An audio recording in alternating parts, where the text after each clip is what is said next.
I'm Alan Robarge, a relationship coach and a psychotherapist. Welcome to the New Love Addiction, where we are not talking about addiction. We are talking about attachment injuries and healing attachment trauma.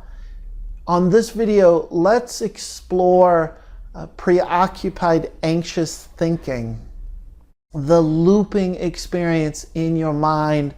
You might better know it as obsessing. You are obsessing, thinking about your relationship, thinking about the partner. And there's going to be degrees of this. Sometimes it's a low level preoccupation, a low level feeling fear, a low level concern, an ongoing chronic concern. Is everything okay? Is everything okay? Is the relationship okay? And I, for the sake of this video, want more just to talk about the higher end, turn the volume up, of the incessant chatter where you can't focus. And perhaps, it's going to be experienced in its most intense form when you are separated from your partner, when your relationship is very rocky and you feel like something like you potentially could end, or in fact your relationship has just ended and you cannot stop thinking about your partner. So I'm not going to jump into a solution-focused mode in this moment of saying, well, here are some ways to work with that. I will touch upon that briefly at the end of this video. But what I want to point out, the whole reason I'm doing this video is simply for empathy and to affirm your experience that you're not going crazy, even though it feels like you're going crazy. And that you are not alone in that many people who have an insecure attachment that comes from attachment injuries that are unintegrated, which is a word used associated with trauma. And if we have trauma energy, you have emotional, developmental, relational trauma that is encoded in your brain and in your nervous system, and it's looping. And it triggers hormones. It triggers a flood of hormones and brain activity that is just activated the hyper-aroused state, which is showing up as hyper-thinking, thinking. And you will find yourself, your mind, you cannot turn it off. Your mind has a life of its own, which is the truth anyway. The mind in general, is constantly just sort of going, thinking. But this hyper-aroused state of obsessing is going to be so painful and so distracting because it's going to link you repeatedly to the loss and to the grief and to, you're disconnected from your partner. It's over. And sometimes it's going to be the feeling state, like longing and loneliness and grief and sadness. And other times it's going to be this very hyper detail oriented kind of, this happened, he said this, she did this, we did this, and then there's A, B, C, and your mind is just going to constantly be mulling over all of this information and say, this event happened, here's this piece of information, and then maybe this and maybe this and maybe it. So again, this video is to really hopefully through some sense of sincerity, to acknowledge you're not going crazy and your mind is on overdrive, and it is wildly hard to interrupt this right now when you are fully activated in this unintegrated or unhealed trauma, that you're having a body response, you're having a nervous system response, your attachment system is perceiving a great threat. This idea of separation, the idea of the relationship ending, is perceived as a life or death situation.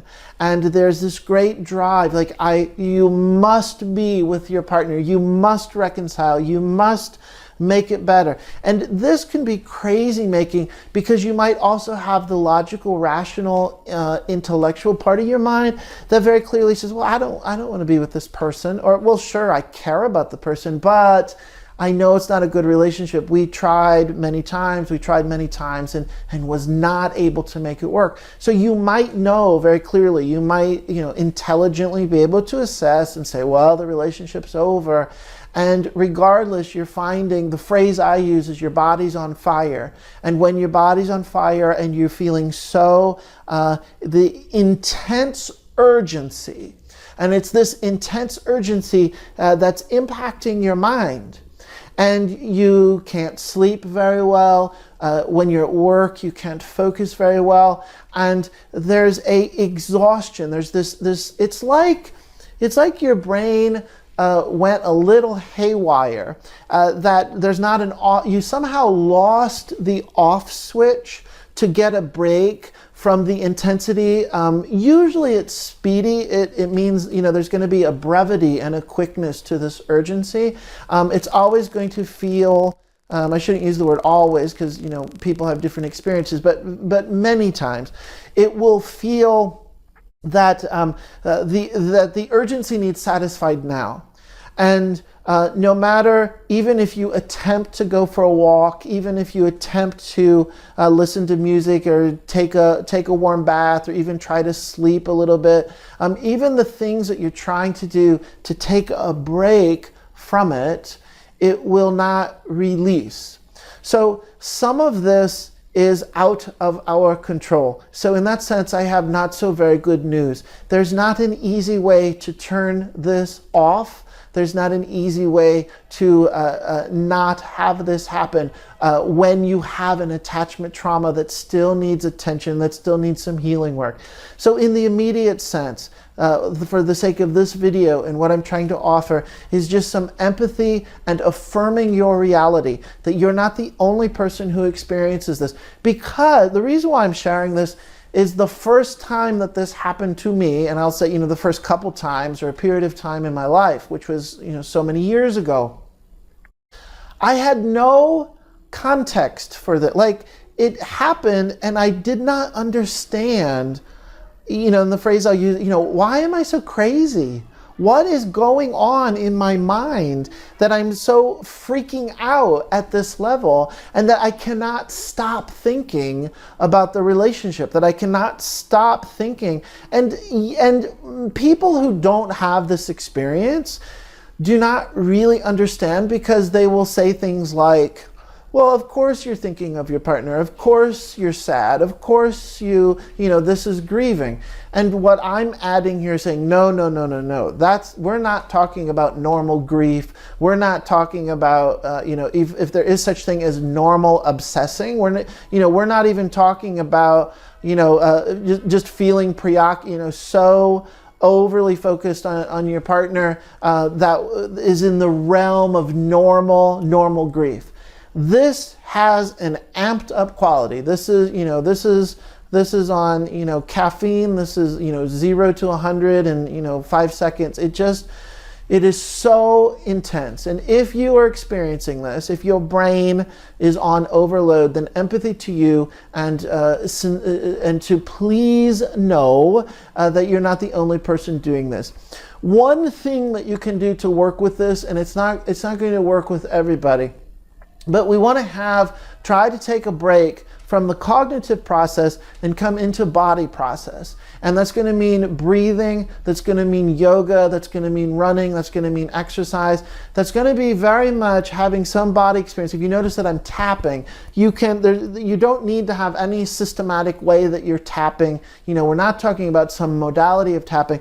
We're just simply saying ways that you can engage your body to have a body experience. So at this time, it can be very helpful, like if you go to a spa, you go to a sauna, you have a massage, you walk more, and you're really noticing, taking a walk, going hiking, and your mind as your mind, keeps wandering, you try to come back to, can I just notice the hiking? Can I notice one foot in front of the other? Can I notice the stones on the hiking, the rocks on the hiking trail?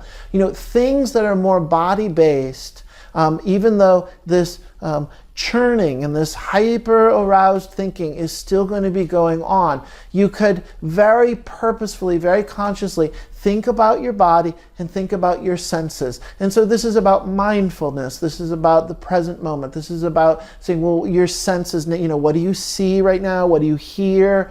What do you smell? What do you taste? What do you feel? And when we say what do you feel, we don't mean your emotions. We don't mean, do you feel your sadness? We're talking about, if you're hiking, well, I feel the crunchy grass underneath my feet, or I can feel the stones on the trail. And it's trying to anchor you a bit more in your body experience while your mind is freaking out. And there's this haywire component, like these wires are crossed in your brain. So this will subside.